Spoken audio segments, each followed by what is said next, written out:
Right, welcome everybody to the first session of today. So this is from experiment to system change of urban mobility. We have some fantastic speakers here with you today. So I'd like to explain a little bit about Hopin and about how to use the platform if this is your first time. It's very easy, but there's a few things you need to know. So as you can see, we have a polls, a people and a Q&A function on the top right. I would just say that if you just make sure you are under the session tab, not the event tab, if you are posting in the chat, because if you are under the event tab, you'll be posting to everybody in the whole event and not just the session. So the orange line should be under the session tab, as you can see here. And after the session, if you make sure you look at the chat, you look at the people, you can message people directly, use a direct message function at the top as well. And all the sessions, when they appear, will be under the sessions tab on the left. So as I said, you can write your comments in the chat. I'm sure the speakers will encourage you to feedback on what they're saying and to ask your questions there. And as I said, you can view the polls if they're created and the people, whoever else is in the session. So if you want to know who else is there, you can look at the people and look at the speakers there. And so you can minimize the chat by pressing the full screen icon. Though if you want to keep up with the chat, I recommend not doing that. And just to say, this meeting is being recorded and recordings will be made available online after the conference. So this is just for speakers, but try and keep your microphone muted when you're not speaking. And enjoy the session. And obviously after the session, make sure you are checking the networking and checking the sessions tab. And so without further ado, I'll hand over to Martin for the rest of the session. Okay, thank you very much, Isabel, for introducing this session and the housekeeping rules. Welcome, everybody. You saw already Sanne, she's now out, and Kristiaan Leurs, who is one of the speakers, and our third speaker will be joining us later, Derk Loorbach. My name is Martin Guit. I'm an expert on mobility for the city of Rotterdam, and I will be a moderator this morning on this session. And I will introduce to you a short introduction about our session.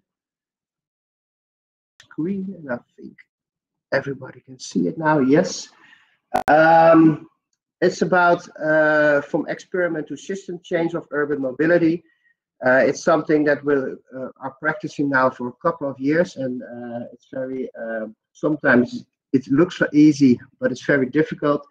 But it gives a lot of energy, and it's a good collaboration with a lot of people in the city, but also from the city and city council. We have Sanne van Manen with us. She's an architect from MVRDV. I think an office everybody will know. She will introduce us of the mobility challenge Hoogkwartier, which she was one of the initiatives people with Marco Stout.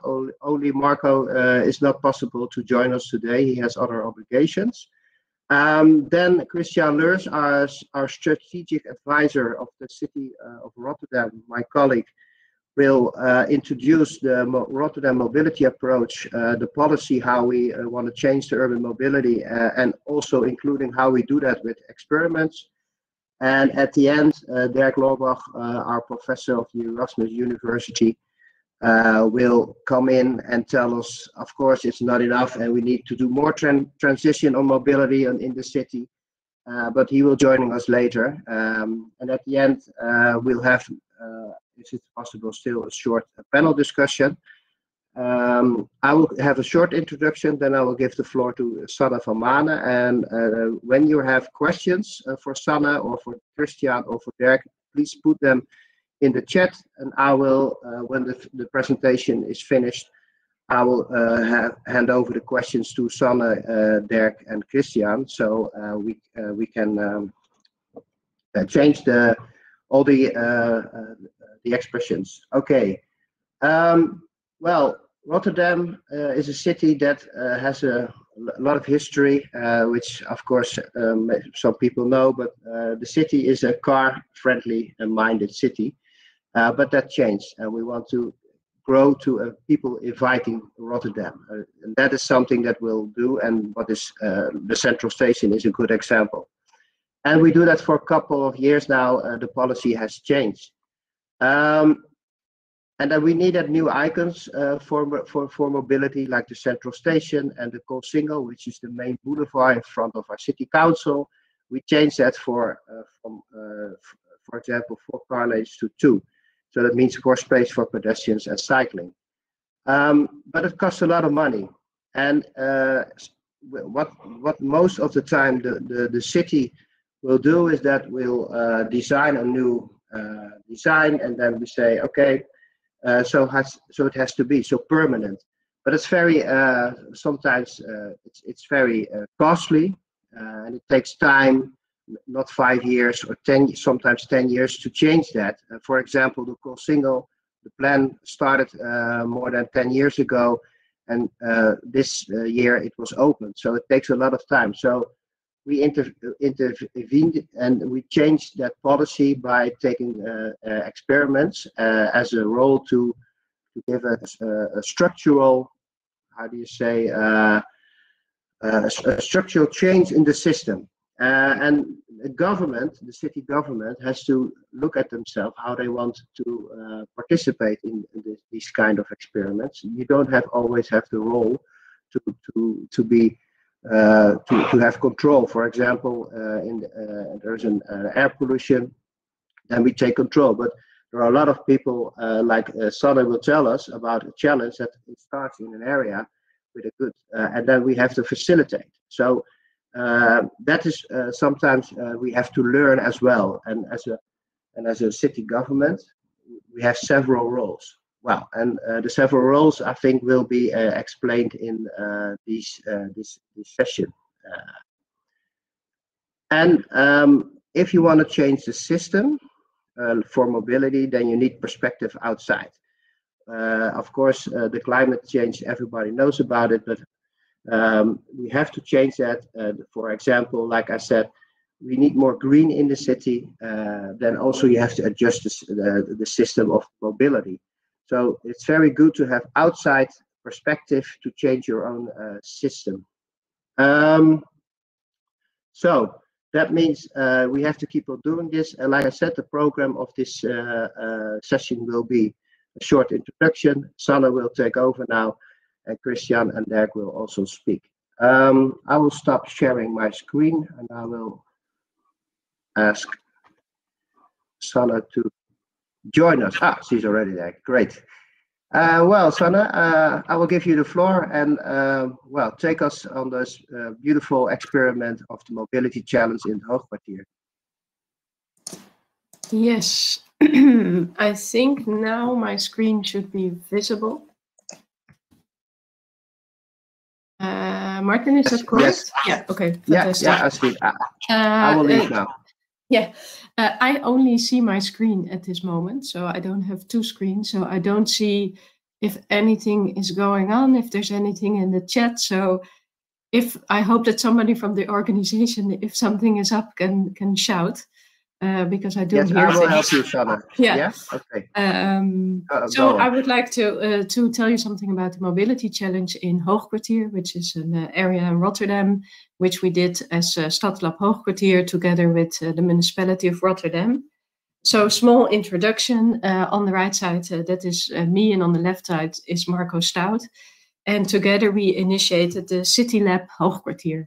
And a city lab, it's kind of a general classification for private initiatives in neighborhood, basically bottom up, and in collaboration with all the inhabitants, the entrepreneurs, and public authorities. And what we aim for is to try to tackle big issues that are upon us in the near future, like mobility challenge, but also energy challenge, the heat stress, etc.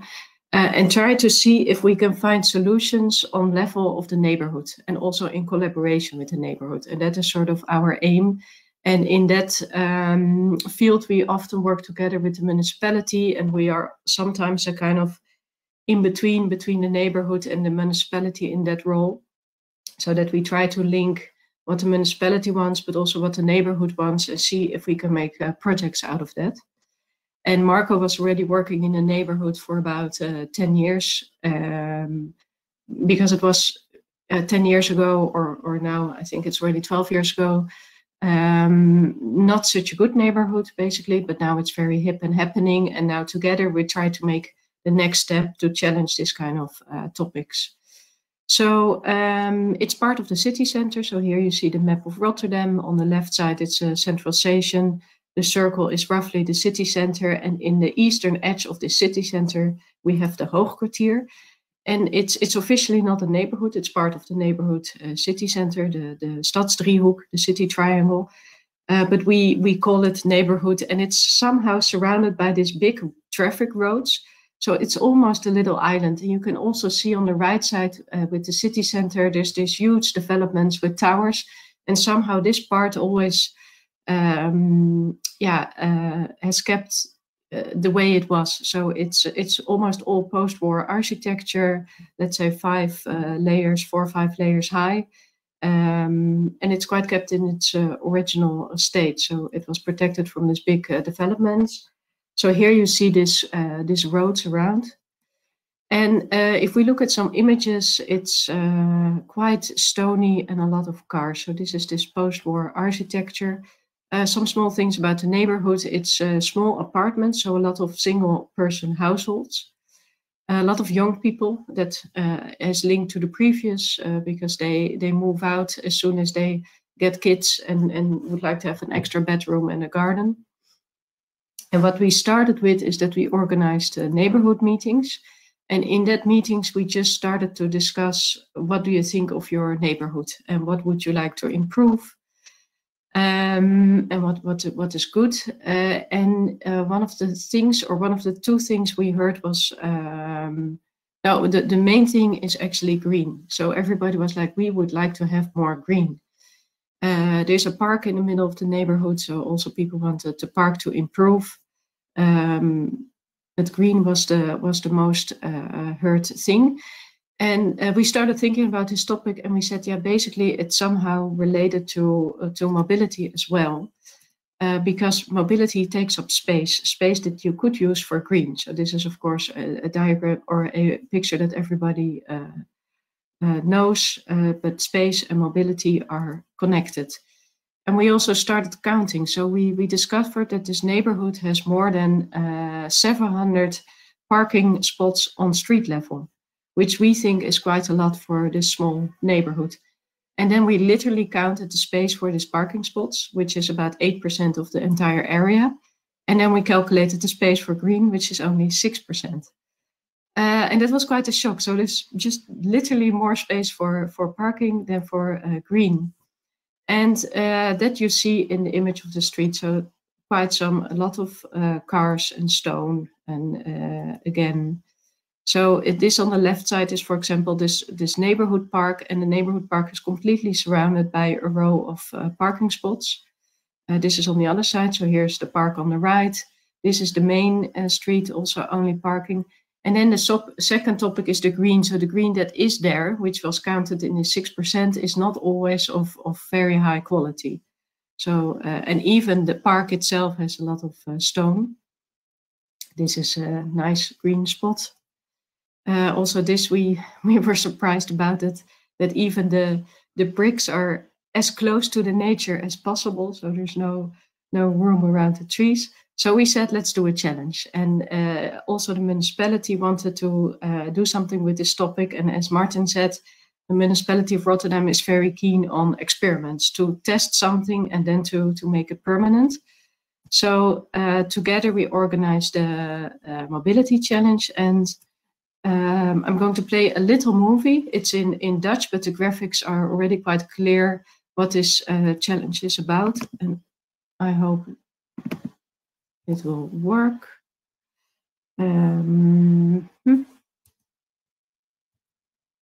Okay, now everything seems to be stuck.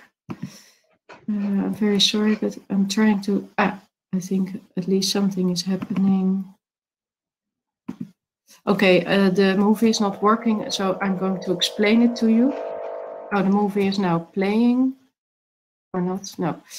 But what we did is we said to everybody in the neighborhood, Sanne, yeah. You want to play the movie because we don't see it, but if you say it's playing, yeah, we see only now. We see the team. Yeah, I thought the movie is not working, so I'll skip the movie. I tested it before and it worked, but I think it does not work in this program where I share. Yeah, because now we see it, but it's black screen. So yeah, so I'm just going to skip it and explain it. Okay. If that would be fine. And then on the website there's the movie, so everybody can check it. But so this is the team. But basically what we did is we said to the neighborhood, we challenge you to not use your car for 2 months for participants. The municipality had a parking garage in the city center where people could park their car. And we made a mobility hub in the neighborhood, so the people who did not use their car anymore could use the sharing mobility. And of course, sharing mobility needs less space than normal mobility because 1 out of 4, 1 out of 5, the numbers differ. Cars you don't need anymore. And then we said, so the parking spots that are freed in this way, we're going to turn into green. I will show you images so it will be more clear. So what we started with this mobility challenge is a huge campaign in the neighborhood. So we literally placed billboards to make sure that everybody was aware that we were going to do a mobility challenge. We made this website with this little movie explaining how it would work. We had a kind of event where the sharing bikes and the sharing cars were shown and where everything was explained.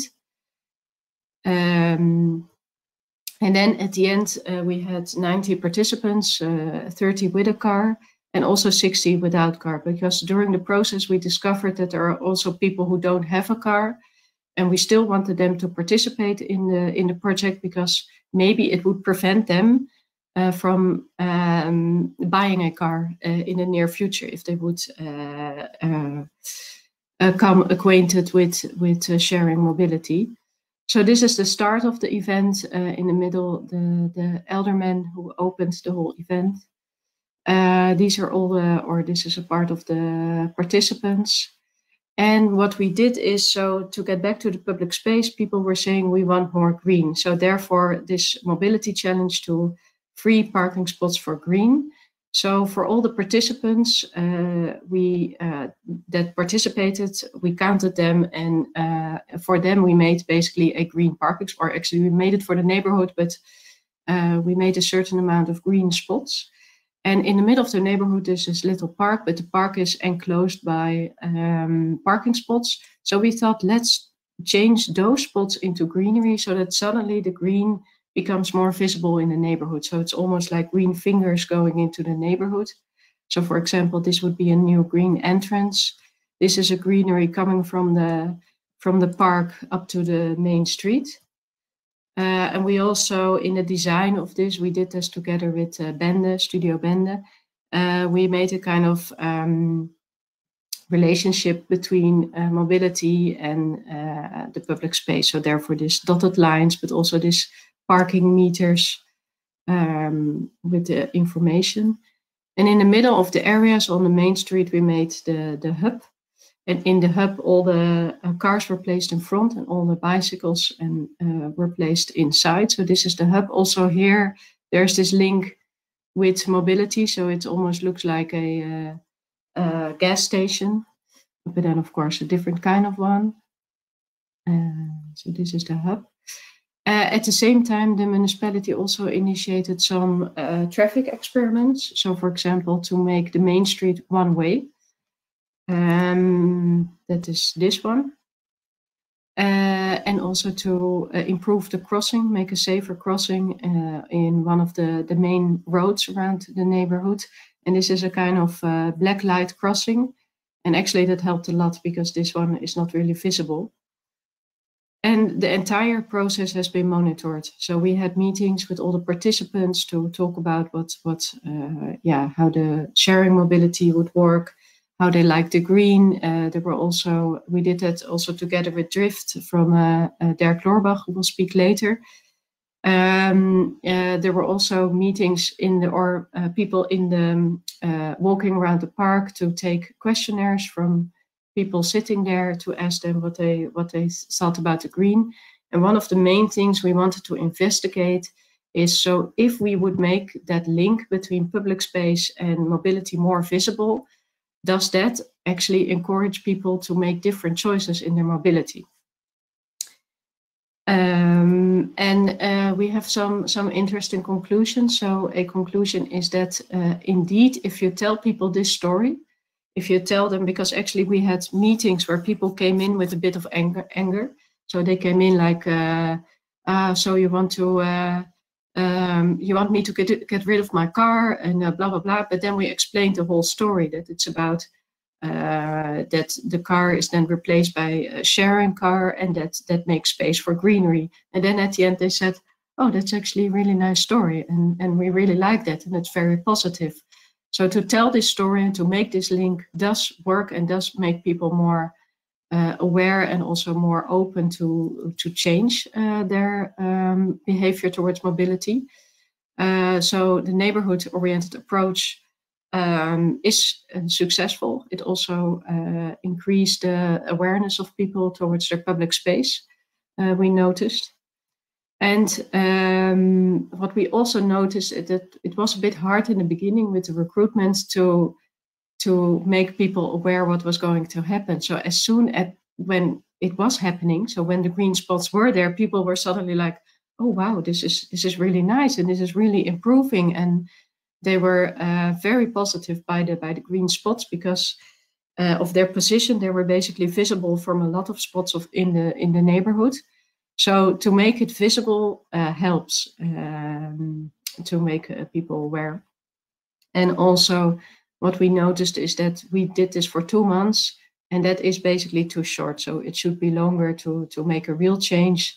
And maybe it should also be, so we had a recruitment phase and then the real experiment. So maybe it should be more of a fluent. So it's already visible and people can still subscribe to the experiment.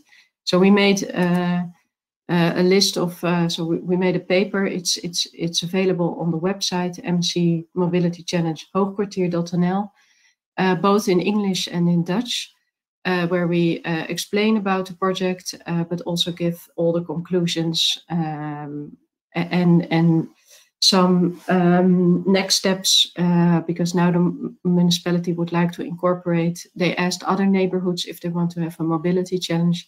So we also gave some tips on how to do it the next time. And what's for us as City Lab very important, actually also for the municipality, is that we do not just do an experiment and then say to the neighborhood, okay, bye-bye, experiment is over, but that we turn it into something permanent so that there's always a permanent quality. And what was really nice after the challenge, some residents did a questionnaire in the neighborhood because they really like the green spots and the one-way street, to ask people, would you like to make that permanent? So the green spot would delete some parking spots, so that is always quite a sensible theme.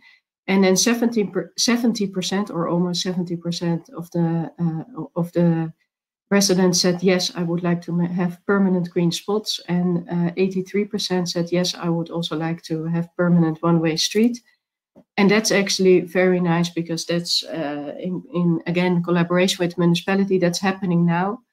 So the Hoogstraat is now a one-way street, and also the green parking spots will be done shortly. It had some delay because of Corona, but it will be executed. All the plans are there. So I'm really looking forward because we made basically green spots on every crossing of this street, so that will make that the perspective of your street will change completely and will make it much more green. So I'm really looking forward to that. So yeah, it will look different like this. This is of course experiment. It will be in a more permanent matter. And we also noticed that many people were more involved in their neighborhood. So that is a positive outcome. And now at this moment, we are working on the park. So together with the neighborhood, we are now making a new plan for a better and also more sustainable park. So that is one of the things that kind of comes out of these kind of experiments. So if you want to check the documents, you can go to this website. And here I would like to end this presentation. I will stop sharing now. Yeah. Thank you very much, Sanne, for this inspiring presentation and the whole challenge. I think, well, we learned also a lot as a city government from it. And you said there are other neighborhoods who want to do the same experiment. Do you think that it's wise it should be an experiment, or should we? What do you suggest? You said you had some tips for also for us as government and the role. What are the tips? Yeah, so I don't know if I have them all, if I remember them all, but one important one is that we also say, look at the neighborhood and see what is already happening. So for example, because we linked it to this main question of green, that made a difference. So that's first of all, also the initiative should come from the neighborhood. If you do it from above, and just as a municipality, hey neighborhood, you need to do a mobility challenge, it will not work, but it will mostly work if there's a group of enthusiastic people who want to change something. And then another thing is to do it more gradually, instead of, okay, now we start the experiment, you can subscribe, and in 2 months the experiment is, I would do it in a more gradual way. So maybe that also the green spots grow, or maybe a neighborhood has a different kind of need. So it's not in the green spots, but it's in some playground facilities, or so you have to find the right story that fits the neighborhood. Also, for example, a neighborhood, some neighborhoods have, this is a relatively rich neighborhood, so sharing mobility is accessible. So that could also change the story. So what we first did is making the story, in this case, this link between the public space and then the experiment. And a bit longer, so maybe it runs over a year. Yeah, okay, thanks. That means that there hasn't been a lot of Sanne and Marco in several neighborhoods in Rotterdam, because you started it all, and that's so important, because I agree with you that if we come from the city government and we say, we do a mobility challenge, so take away your car, and then it's different, and so the collaboration should be, we should facilitate and help you instead, and the initiative should be from people in the neighborhood. So and can you tell me also, because it looks very easy what you're telling, but I know it takes a lot of time, and can you say something about that, when the idea started and when, let's say, we opened it, Judith Bokhoven opened it, the Elderman? Do you have Yeah, I think it was almost a year altogether that it, because we were also like sharing mobility is not our background. I'm an architect as a background, and Marco, a social entrepreneur. So we had to learn about that. We had to talk to, what was really interesting, that it was also for the municipality. We were talking to you from mobility, but we were also talking to people from environment, or how do you say that, public space, the inner city area. So we had a lot of talks, and then there were people from the parking garage we also had to talk to. So very different departments from the municipality were involved, which I thought was really nice. But of course that, we needed to connect all of them. Or actually we didn't do that, but there was a project leader from the municipality who helped on that. But still, I think it's not to underestimate that also made a kind of change in or that's a different way of working, which I think it's a very nice way of working.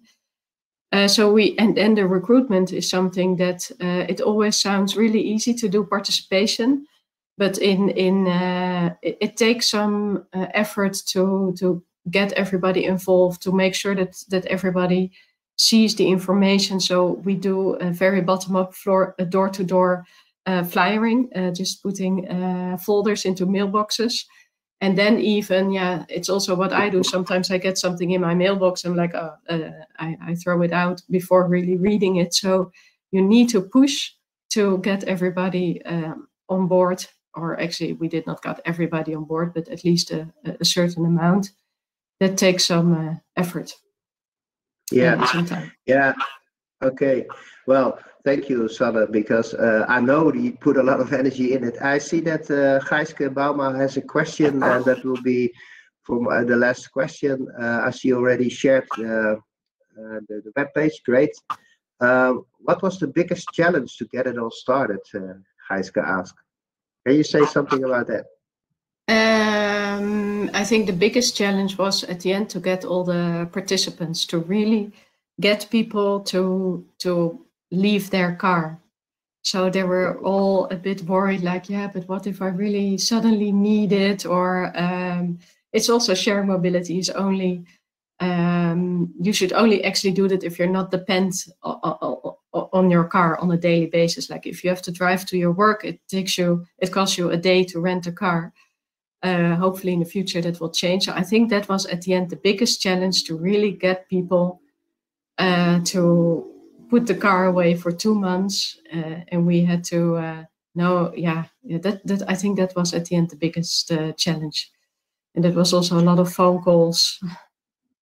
Yeah, and what was the reaction afterwards? They did it.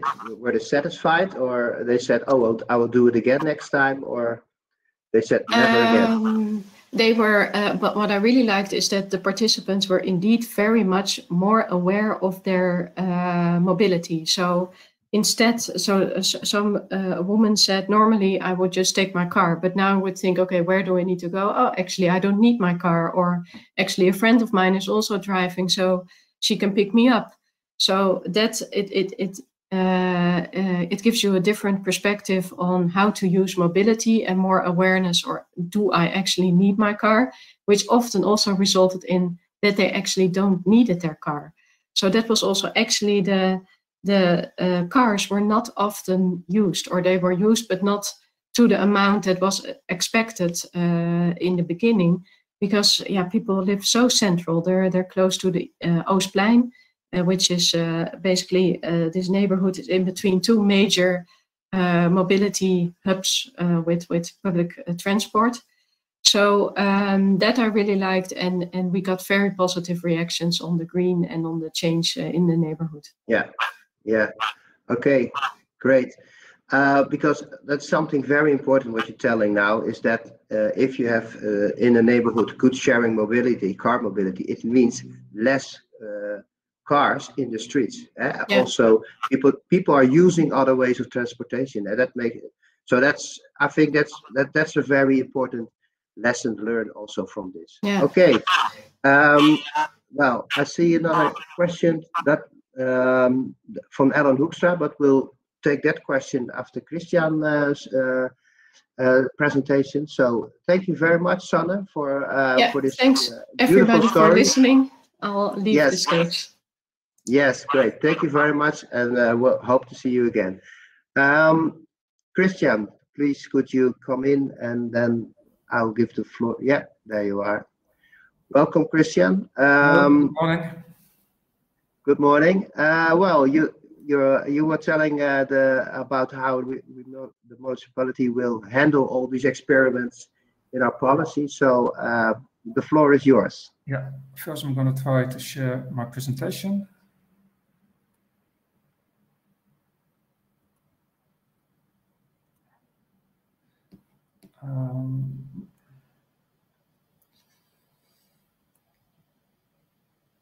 Martin, can you see my presentation? Yes, hello, we Martin? see it, Kristiaan. Yeah? Okay, thank you. Yes, I will tell, Martin, you already introduced at the start of this session why there's a need to experiment, and I will go a little further on that. And so experimenting, part of the Rotterdam mobility approach. My name is Kristiaan Leurs, Senior Advisor of City of Rotterdam. And I will start with this slide and start with the Rotterdam mobility approach. And that's actually a plan that the Rotterdam City Council approved last year. And it's a plan that describes guidelines and principles about how we bring our visions and ambitions on the area of mobility to practice.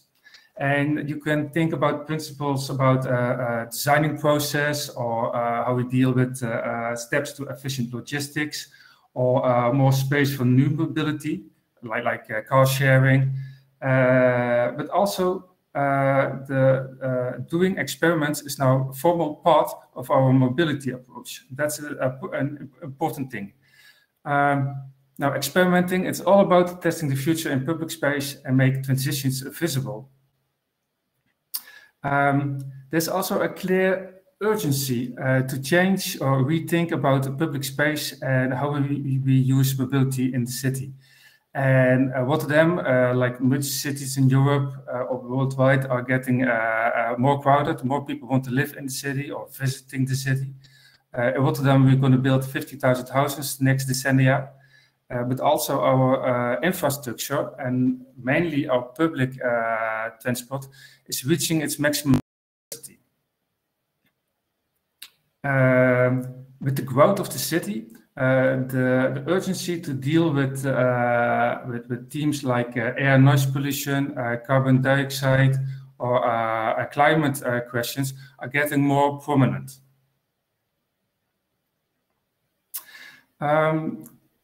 But perhaps the most important urgency or reason to change and to do experiments is that maybe it's about the quality of life.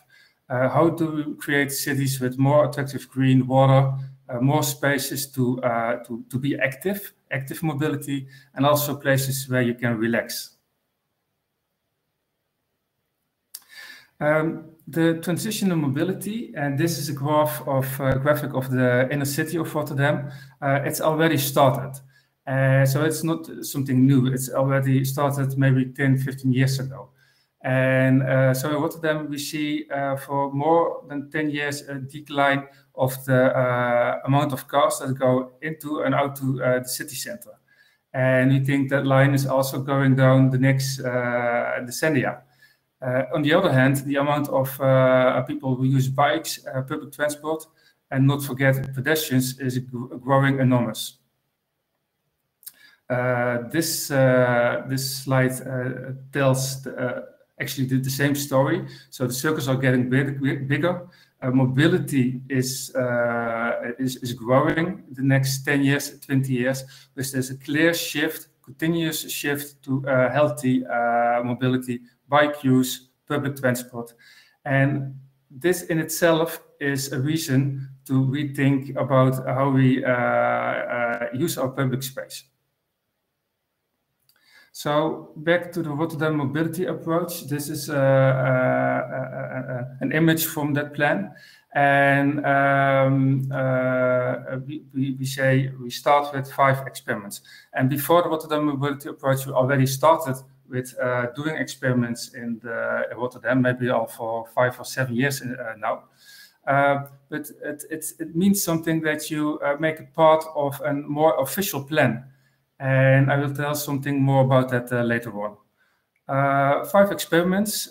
Sanne already talked about the mobility challenge in the Hoogkwartier. I will highlight for 3 other experiments some elements. The Old West. The Old West is a neighborhood next to the city center, actually opposite to the Hoogkwartier where Sanne was telling about. Neighborhood with some long, busy city streets. And those streets are very important for the neighborhood, but we also see that there are many car drivers who don't have a destination in the area itself. Many accidents are happening on the street and people don't feel safe to walk or to cycle here. The goal of the experiment was how to reduce the amount of cars in this street. We did that by redesigning 2 squares at the end of these long lines to the neighborhood. And there were actually squares on the border from the city center and the Old West itself. Car drivers couldn't go from the one neighborhood to the other neighborhood, so they had really to rethink how to go to the city center when they want to. And we placed green elements, you can see in the right photo, and also sit elements, so places where people could sit. We measured a direct effect on that. We actually saw that the amount of cars declined, were less. And when we asked people, pedestrians and cyclists, what they think about it, they were now very happy, and they could see the benefits of it. But there was maybe one major issue, is that we started this experiment when the Netherlands went in lockdown for COVID-19. And though shop owners in these streets were participated from the beginning of the experiments, the sentiment about the experiment changed immediately.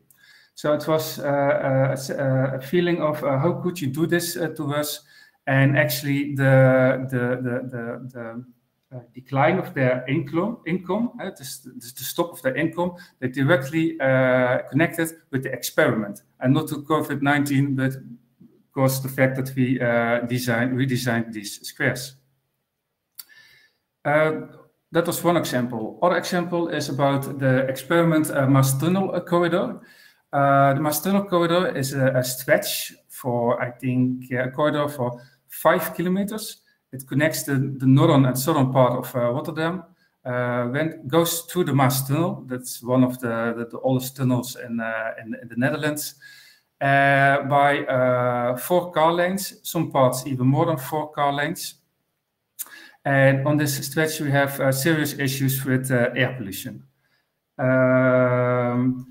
The experiment it is still running till the end of this year, and it consists that we go from 4 car lanes to 2 car lanes.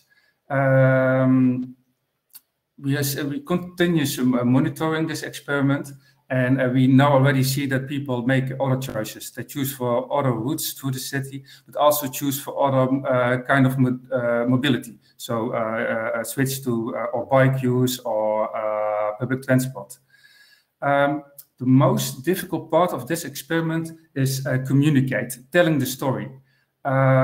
This experiment does not only affect the people who live near the corridor or uses the corridor, but it affects directly and indirectly many people in large parts of Rotterdam who can't see the direct positive effects of the experiment. So that's a challenge we are still working on. The third experiment is about the we called Vasteland. And I saw that the banner of this congress also had a picture of this intersection. It is near the Erasmus Bridge in Rotterdam. It's the most crowded place where cyclists cross the street. And at the moment, it's not safe enough. There's not enough space that people can, pedestrians and cyclists, can stand still before they cross the intersection. The experiment was by literally give car space to pedestrians and cyclists. You can see the pictures. And we measured mainly the effects on car use. So is there congestion? What are the effects on travel time? And maybe what we not good thought about in front was the effect of the implementation of the experiment. You can see in the pictures that we use concrete bricks, yellow markers, marking yellow signs. We had temporary traffic lights with cables to the air. And the whole experiment looked a little bit like a construction site. So the actual, the people had more space, more safe space, but the feeling was a little bit contradictional, so it is an element where when we do other experiments, we have to think a little longer on how to implement what is literally the story on the crossing, the detailing, what you use by implementation. I already now at my last slide of my presentation. We are working at a new program with experiments. It's not ready yet. Hopefully we can tell more about it very soon.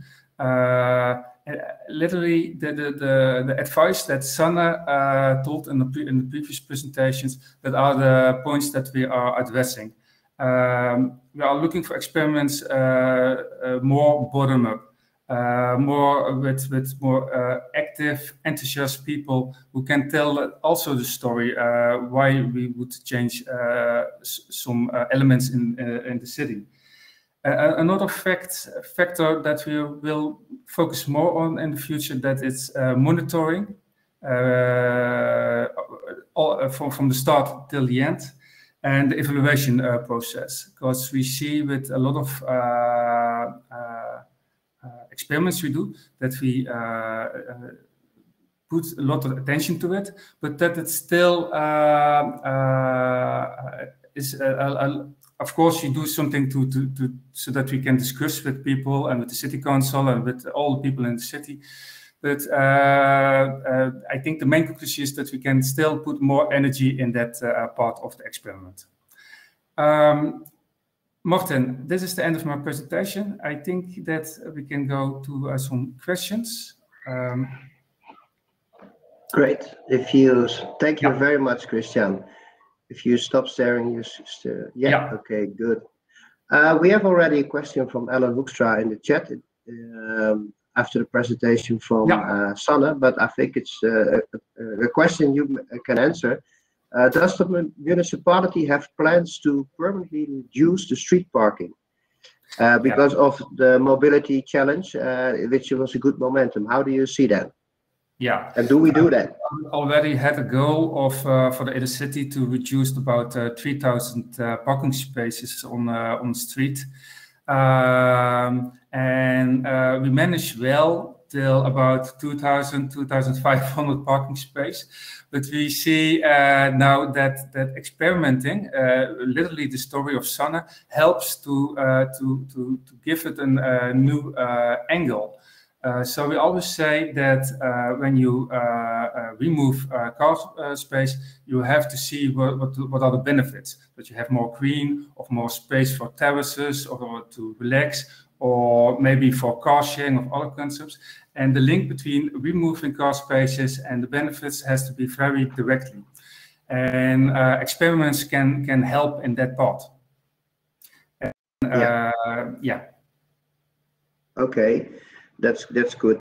Thank you. You said something about the government is doing some other experiments. Sanne also said, that's Derk. Hi, good to see you, Derk. Great to see you.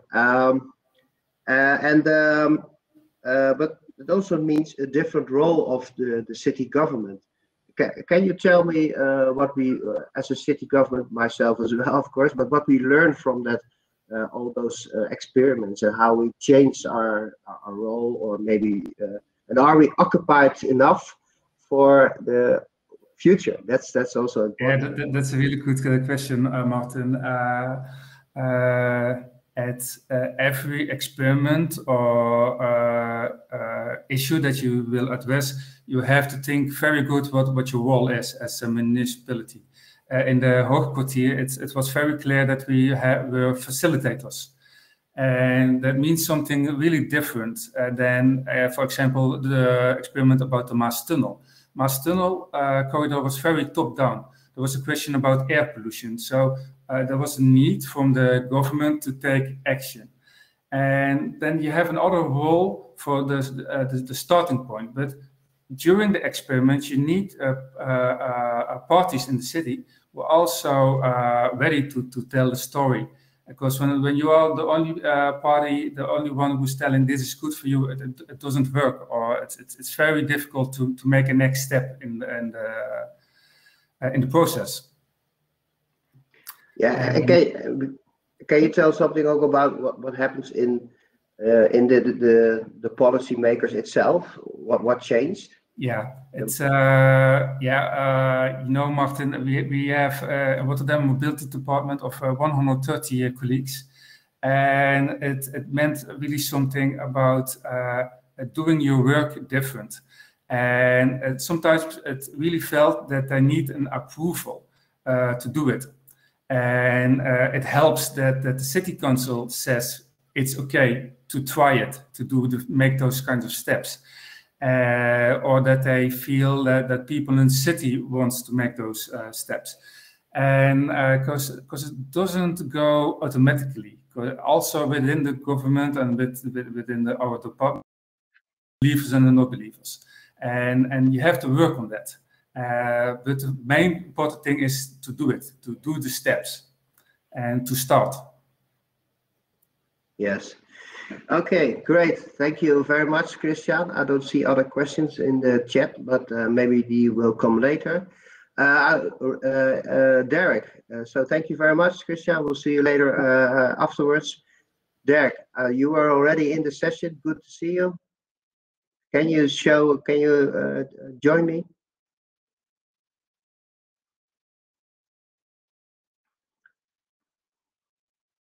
Oh, Derk is trying. You were already, so you just have to.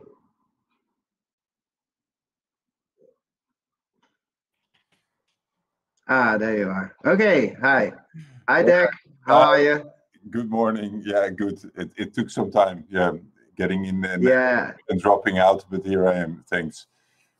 Okay, it's great to see you here. And well, we already introduced, of course, but you know the story of Sanne with the mobility challenger in Hoogkwartier.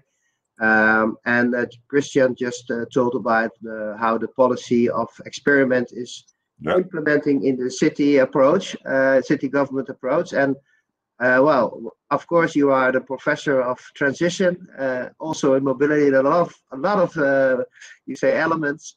So Mike, I give you the floor because you're going to tell us about it. And I think what we're doing is good, but it's not enough. So your floor is yours. You know how to share a screen? I'm going to try. I think that will work like this probably. Yes. Yes, it's great. Okay, the floor is yours, Derk. Thanks, Martin. Yes. Well, good morning, everybody. I think it's great to be here and also to be after the previous presentations. And what I want to do is take 10 minutes to give a bit of a sort of an analytical frame, a perspective on where this culture of experimentation in Rotterdam comes from, and that it is part of a bigger process of change. And that also needs to evolve maybe to a next phase the coming years. So my background is I'm a professor of socioeconomic transitions. This is my group, Drift, and we're a bunch of action researchers that work on all sorts of different types of transitions. So in mobility, in energy, but also in healthcare, in housing, in education. A lot of our work is action research, so we do a lot of projects and activities also in the city of Rotterdam, but also more broadly across the world as part of the Transitions Research Network. The starting point for our work at Drift, at least at the Erasmus University, is the urgency that we feel to address complex, persistent problems in society. So our starting point is basically unsustainability. And I think Rotterdam, like many other cities, is struggling for years and years, maybe for decades already, with a lot of vulnerabilities, ecological challenges, but also socioeconomic challenges. The maps on the right here, they show health inequalities in the city, especially between higher and lower incomes, higher and lower educated people, Obviously, that, like you see on the map, it also concentrates in specific neighborhoods. But you also see the air quality problems. It was mentioned with the Maas Tunnel. These are, in our jargon, persistent problems, meaning we know them for decades already, and there's a lot of policymakers that try to improve things, but overall we have to conclude that it's not working at the local scale, but also on the global scale, if you look at climate change, for example, or biodiversity loss. And we try to understand why change is so hard by using this concept of transition. So transition is basically defined as a systemic change. So it's a fundamental change in how we have organized mobility, energy, housing, our societal systems. And to analytically try to understand transitions, we use this model on the right, saying, okay, we have these social systems, we call them regimes, the way that we do things, but obviously these are influenced by what's happening in society, the landscape, and there are people coming up with innovations, alternatives, we call them niches. So it's a very simplified storyline, but basically, on the one hand, we all buy a car, we build roads, we develop all sorts of regulations and infrastructures and institutions around it, mobility culture, and that's our automobility regime. But now we have a context where sustainability concerns come up, cities become more populated, we have digital revolutions going on, so a lot of changes around us and around that automobility regime. What we also see is that cities all over the world are experimenting with new practices. People start cycling, for example, or come up with car sharing models or with alternative modalities like electric scooters or whatever. So there's a lot of innovation going on. Implementing that innovation within the existing system is not transition. A transition really is a radical systems change from state 1 to state B. So there's a lot of historical cases being studied, and they go from politically motivated or technologically driven to transitions that were caused by chaos and let's say wars, or that were initiated through leadership, like on the top right, it's Dutch Minister Mansholt who started the food revolution in the Netherlands. But we've also known historical transitions in mobility, from sailing to steamships, for example, or from horses and carriages to automobiles. And from these historical transitions, we learn something about the typical dynamics of such system changes. For one, they are shockwise and disruptive, so they are non-linear. Transitions are not about improving the existing car or the existing technology. They are about changing to a different mobility culture, a different way to organize mobility as a whole, but also a change in how consumers behave. And basically, transitions are the result of two interacting processes. On the one hand, you see on the top left, for people from within the existing regime try to improve things. So we make a fossil fuel car more fuel efficient, but that over time becomes harder and harder. At a certain point, a fossil fuel car is just a fossil fuel car, to take that example. And that leads to the buildup of pressure, and more actors start to feel that society around them is changing and they need to do something else. They cannot optimize their way out of the problem anymore. And that leads to feelings of chaos. So in the energy system, it's quite obvious, also because it is associated with a next phase of breakdown and phase out. So things disappear. We close down coal-fired power plants, for example. What's also happening, and that starts on the bottom left, is that these niches emerge.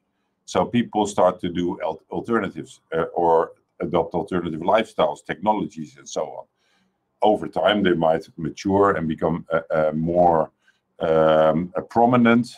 And if that then starts to interact with the changes at this regime level, that might cause what is sort of visualized here in the middle, this period of shockwise system reconfiguration or system change, leading to a new future regime. These are processes that take years or decades.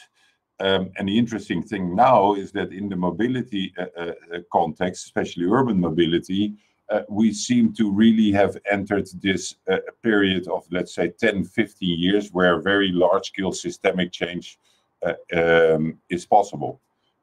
There's a technological revolution going on, but also in terms of planning regime, in terms of lifestyle change, in terms of value shift more broadly in society. So a lot of the factors are pushing us away from the old regime where you could park your car everywhere. It's facilitated, the car automobility is sort of facilitated along with a certain mindset of facilitating automobility. I'll end with that. So my argument would be there is a clear transition momentum, and COVID has really accelerated this momentum. What we also see, and I think the previous presentations were already an example of it, that to anticipate and deal with these transitions requires a different kind of mindset than the dominant mindset in policy, which is optimizing the existing. It requires sort of a system approach, anticipating these transitions, having your own agenda in terms of wanting to move away from an existing system towards a new system, and then sort of a focus on who are the actors and the new coalitions that need to be built to make this new mobility system a reality. And in order to get there, because you cannot take a blueprint, it involves the whole of society basically, you need a strategy that's more like acupuncture. So you need to experiment, you need to learn, you need to continuously evolve to move away from an unsustainable situation in the right direction. So what we call a transition governance strategy, it's the combination of articulating that direction, of experimentation and building up a new kind of cultures, structures and practices, adapting and transforming the existing system, and phasing out what you don't want. So this is a figure from our local climate agreement. It came on top of a process of a couple of years where people like Martin, but all sorts of other actors in the city started to change really the discourse in our city from car-based to human-based or social mobility. And they started to create space for these experiments. We have the Hoogkwartier mentioned already. But here on the bottom left, you see a lot of the experiments that are given space by the municipality, but are also promoted by civil society or by social entrepreneurs.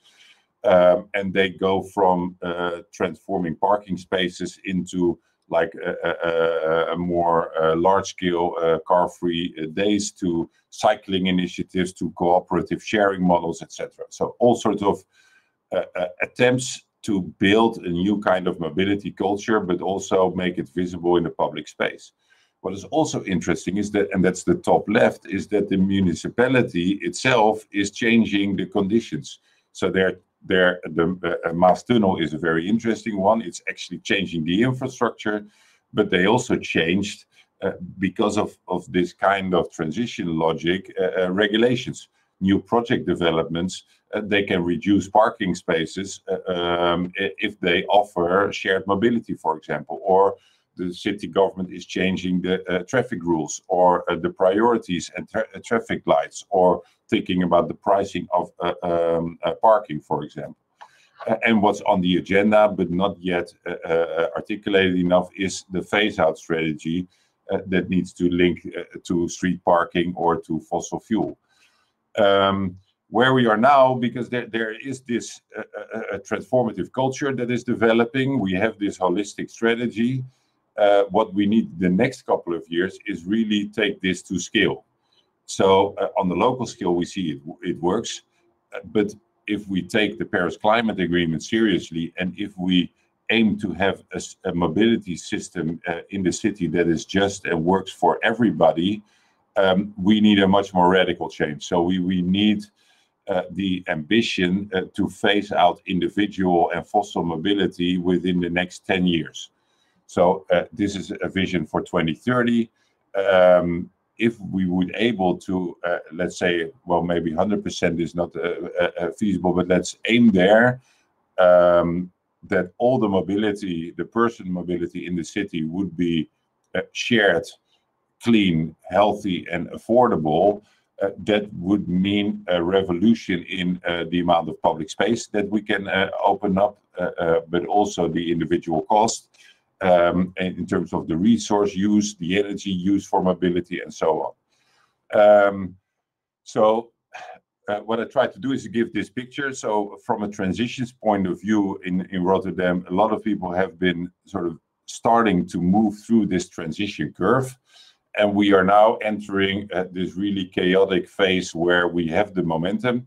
And it's about the more institutional choices that are going to be made. Obviously, it requires a political support. But by now we see companies, large employers, social innovation, social entrepreneurs, from all sides, there is support for this mobility transition. So I hope that in the next couple of years, we can move from strategic experimentation to actual institutional change.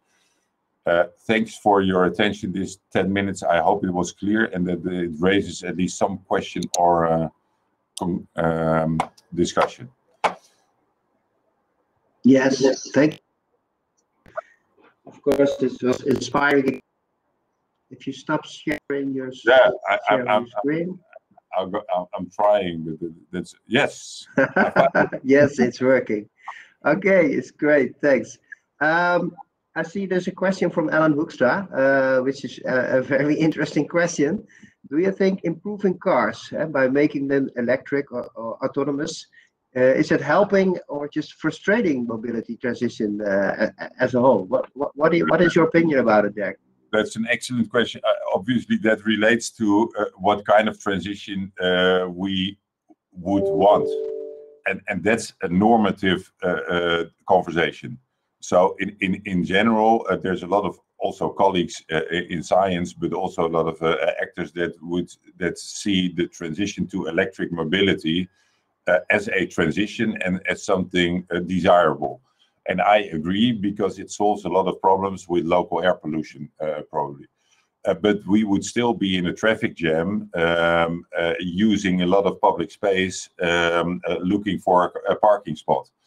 And using a heavy car to transport one human being over relatively short distances, for which the car is often used. That's a very inefficient way of using energy and resources. So from that perspective, if I take the sort of most radical sustainability perspective in terms of being affordable for all, minimizing the amount of energy and resources and public space, then the shift to electric mobility might actually be frustrating that transition. So a big part of the work that we try to do as a transition researchers is to open up this conversation. What kind of transition do we want? And how do we take the momentum of shifting to electric mobility to also address these other persistent problems in the current mobility system? So I'm all for a shift to electric, but it's only part of a much more fundamental mobility transition, in my understanding. Yeah, okay, thanks. Yeah, see, Ellen Hoekstra is always also thanking you for this answer, so great.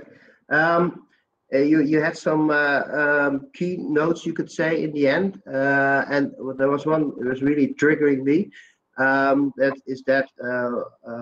What kind of collaboration you think will be the best for this transition you're talking about, and on what scale is also important, because for example, you can do it on a neighborhood, but if the other neighborhoods is not joining, then the city won't change. Or if you can say that Rotterdam will do it, but if the rest of the cities is in the Netherlands or maybe even Europe is not doing, how do we change? So what kind of collaboration you think is needed? Yeah, it really depends on the skill. So I would say on all skills you need collaboration. But what is really important, and I think what also came through really in the presentations before me, was you need to nurture a culture of experimentation based on a commitment to transition. And so I say it very quickly. You nurture a culture of experimentation linked to a commitment to transition, and that happens at the local scale. So it's neighbors transforming parking spots or forming an energy cooperative. That's a very important element. But you also need at the level of the Maastunnel tracé or the main infrastructures. That's now a 6-lane highway through the city center and transforming that into a two-way street with a lot of green, for example. So you need experimentation at all these levels, not based on the idea, okay, this is how we fix or do the transition, but it's actually the transition itself. So yeah, we need to evolve away from a culture of mobility and mobility planning that is almost completely based on maximizing mobility for economic activity and very much based on sort of a freedom of mobility where the strongest has the most right of way. Yeah, so that's, and another thing I didn't really address in my presentation, I kicked it out, but the interesting thing obviously is that all the cities are different and every neighborhood is different. Yeah. So at the same time, we need to create communities, and I think these kind of conferences are a part of creating that communities of exchange. So the Maastunnel tracé, it doesn't work in Amsterdam because they don't have a Maastunnel. But the process of getting there and how you created the coalitions and the narrative and identified the political momentum. So that is the transition. So the transition is not the Maastunnel experiment, but the process that led to it. And I think that is one of the main challenges, that we make visible and transferable the capacities that also the governance capacities needed to get these kind of transformative experiments off the ground. Yeah, thanks. Yeah, that's what Sanne also mentioned. You need the community from the people that are living in the area, but you have to combine it with the well-willing city council who is able to do the change and to collaboration. And I think that's very important. What you're saying is every city is different, but every neighborhood is different. So there can be one way of transition is not working. Like, oh, we have a transition, let's do it all over the country or something like that. No, and I see also Rens Jonker asked a question about it. So it's different everywhere. At the same time, that's the interesting thing about this transition perspective. If you zoom out, you can recognize quite similar patterns. So they're not all cities, but a large number of cities are sort of being pushed away from a very car-based street design or mobility system because of all the problems associated with it. So that's the internal destabilization. So it causes a lot of problems, but also because these landscape trends affect all cities. Sustainability concerns, health concerns, digital revolutions, technological change, they push up. And then what's also happening is that these cities also learn from the experimentation that these cities have. So each city has their own niches in our jargon, but we learn from each other. So people from Rotterdam, they visit other cities and they go to Copenhagen and see how they have the city infrastructure, they get inspired and they translate. And that's the interesting thing about this social innovation. It needs translation. So, that is a different kind of diffusion model than a technological change.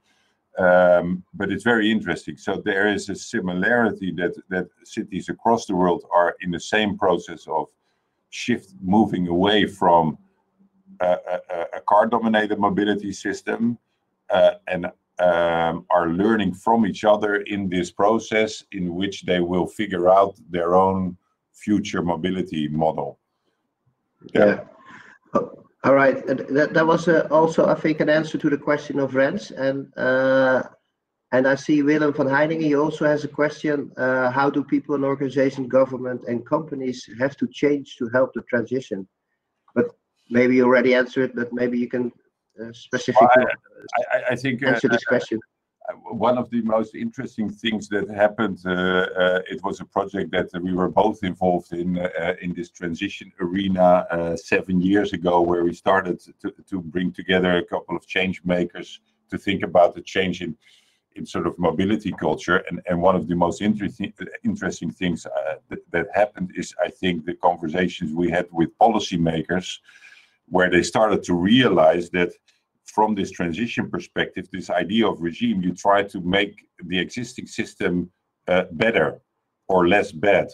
So cars cause problems. So what do? You try to fix the problems. You try to reduce the congestion or create more parking spaces if people can have parking spaces. And the logic is that if there's problems, if there's traffic jams, people start to ask questions, and the city council discusses it and then ask the alderman to change the situation. And then the alderman says to the civil servants, fix it. But the result is that you invest more in cars. So when that pattern became obvious, and that's the dominant policy logic, so there's problems in the existing, so you try to find solutions and implement the solutions. The transition logic is, no, you want a different kind of development. You want to identify the kind of changes and mobility forms that are desirable, that you want, and then support that or try to fix the problems there. So then out of that conversation came a program to support cycling and cycling lessons and get more people on bicycles. The idea was then we get cycling traffic jams that become a problem that then actually happened, that came in the newspaper, and the council asked questions, and then the alderman had a legit reason to say, invest more in wider cycling roads, which then attracts more cyclists, and so on. So it's basically using the same instruments, but with a completely different mindset. You're committed to a transition, and then you start to identify where can we make the system we don't want, make it harder for that, and create more space and support for the systems and practices and technologies that we do want. All right. Thank you, Derk. Kristiaan, I think you're still there. Maybe you can come up on the online stage. That's something I still have difficult to get used on, the online stage, but okay. Hi, because I have a question for both of you. Of course, I'm working for the city of Rotterdam as well, but the question is for you, for both. After all these experiments we're doing, we try to stimulate the transition. Do you think, because a lot of voices are saying now, I would say, in everywhere in the city, is that stop experimenting, make structural changes. But should we stop the experiments? Should we change to more the structure way, or how do you see on this transition? Are we still there yet, or what should we do? Maybe Kristiaan, you can say first what your opinion about that is. Yeah, the sound, especially from the city council at the moment, is stop with these experiments. Don't bother all those people in the city. And I noticed that same feeling also get a little bit in our organization. And so when I hear the story of Derk, I should say, go on, push more. So that would be my answer, but I feel also within myself we have to do it a little bit different than we used to do last years. But it's a search that what's the next step in it. And also when I heard the story of the presentation of Derk, you talked about fade out to go to the institution, the experiments of the thinking, of the change. And are we already there? Are we already there to institutionalize some elements? Or not yet? And do we have to create more fuss and chaos? Or I don't know. So I don't have the exact answer for your question, Martin, but I recognize the. No, but what you're telling us is that there is political tension with all these experiments, because you always have people that are say, oh, it's good, and also there's always people that say that's not good. So, and now at this time, I don't know what the balance is, because sometimes also about the COVID, all these changes. But maybe you can say something about it, Derk. Of course, you will. Yeah, it was also partly what I wanted to say, that it needs to move to a different type of experiments. And this culture of experimentation, what I wasn't advocating is project. So it's sort of trying out things. And I think what is wonderful is that actually these experiments help to destabilize the dominant mobility system and create fuss. So it's these tensions are inherent to transitions. Otherwise, I mean, it's but at the same time, with these experiments, a lot of there's a lot of evidence that's being gathered of what does work and what doesn't work. And I think now is the time to become much more articulate about and have a conversation also broader in society. What is the mobility that we want after COVID? The traffic jams are coming back. We have large employers that have commitments, but they are hesitant to implement. We see the technological possibilities for large-scale sharing systems, but the city is still primarily facilitating sort of individual market actors instead of coming up with some kind of a sharing platform that has been talked about for ages. So we need to reaffirm the commitment of policy to, and the politics to a just and sustainable mobility system, and start to really come up with more radical ideas on what that could mean over in 10 years. And that means that will include then a discussion on phasing out, but it will also include maybe experiments with an new economic mobility model or sharing model for the whole city. Or offering the people that are already part of this movement are actually changing their mobility pattern, or have changed it to reward them in a better way. I don't know. No, but that's. I think that's very important. What you're saying is that we can do still the experiments in the same way. We should do different experiments, and I think what you're telling us is, and I see the same. This morning, as in the paper, it said,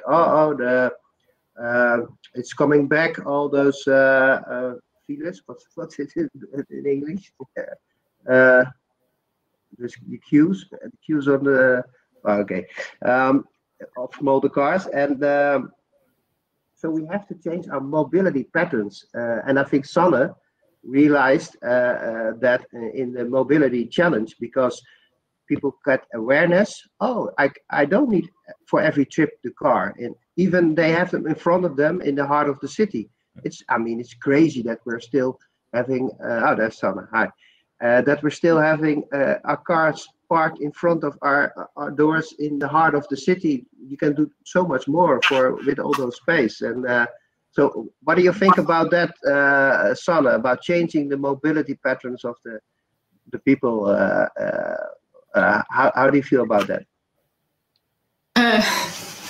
a very generic question. I feel good about that. Yeah. No, I think that you should offer an alternative, and then it works. So you should show and make people aware what it means to change that it's not only a change in their mobility, but also in their environment. And if you show that, and if you show them the perspective, if you have a conversation, you look outside your window, you see a car, or you look outside of your window and you see plants, then many people will say, oh, I would like the plants. And if you then say, okay, that would mean that you need to walk a bit further to your car, or that would mean that you have a sharing car, or that you share the car with your neighbor. But it's a different way of thinking than just saying you need to get rid of your car. Yeah. Yeah, because then that will be top down, and what you're saying is you have to do it with the people. Yeah, Okay. Yeah, but also the alternative. Show what the alternative is. Yeah, but also the alternative is it sort of you can also do that more top down. Not in a negative way, we're taking away your car, but we're now moving towards a collective mobility system, and these are all the advantages it's going to have, and we're going to take time for it. But here it is, you can start to get used to it. It will mean that gradually you will have to walk farther and farther to get your car. Yeah, and I think it's also about cost. So can everybody join? Because there's still this regime for the parking in Rotterdam. If you want to park your car in a building, it's more expensive than in the street. That's crazy, of course. So we have to. But a lot of instruments we can change. I wrote a paper in a newspaper in Amsterdam in 020, but that was about based on their calculations. You can almost put all the street parking into parking garages. So if we start there, people already have to work farther to their car, and then put shared mobility on the streets, which is then closer. And Okay, I see it's 11 o'clock, but Gijske has one question. Maybe we can finish with that. So looking at the Dutch situation, municipalities election are coming up. That's an interesting question. Will this stop the good work or the momentum, or can we use this time? So maybe our right wing of the politics is coming up and the car is still in the lead. So that's what she's asking. What we have to do to keep on going? Well, maybe you can say one quick answer, all of you three. Maybe Derk, you can start. For me, the societal momentum of this transition is too big to stop. So but it can be frustrated, and there's a clear chat that I mean the political situation in the Netherlands is very close between the progressive and the more conservative. So that can be a setback, but the advantages of mobility transition are so big that push from society will continue. Okay, thank you. Kristiaan? My answer will be in the same line. What was said before is reconfirming commitment. So, and we don't have to wait for the new the next 4 years. We can start with that reconfirming now. So I think that's an important element. Okay, thanks. And for you, Sanne, your last words of this session. Yeah, I think we also have a strong ambtenarenapparaat. I don't know how to translate, but we also have a system that you have people work for the municipality who, of course, work on policies for years. And that does not just change in one day. Of course, it helps if you have a left-wing green municipality government, but there's also in the Netherlands always a certain base that will continue, I think. I also have to go, so I'm going to say bye-bye. Well, thank you. Thank you, Sanne. Thank you, Derk. Thank you, Kristiaan. And thank you, everybody who was in this session. We'll close the session now, and we'll take some coffee. And, well, I will say, take another session because it's a great event this coming 2 days. Thank you very much, everybody, and we'll talk to each other later. Bye-bye. Bye. All right. Bye, Derk. Bye, Kristiaan. Thanks.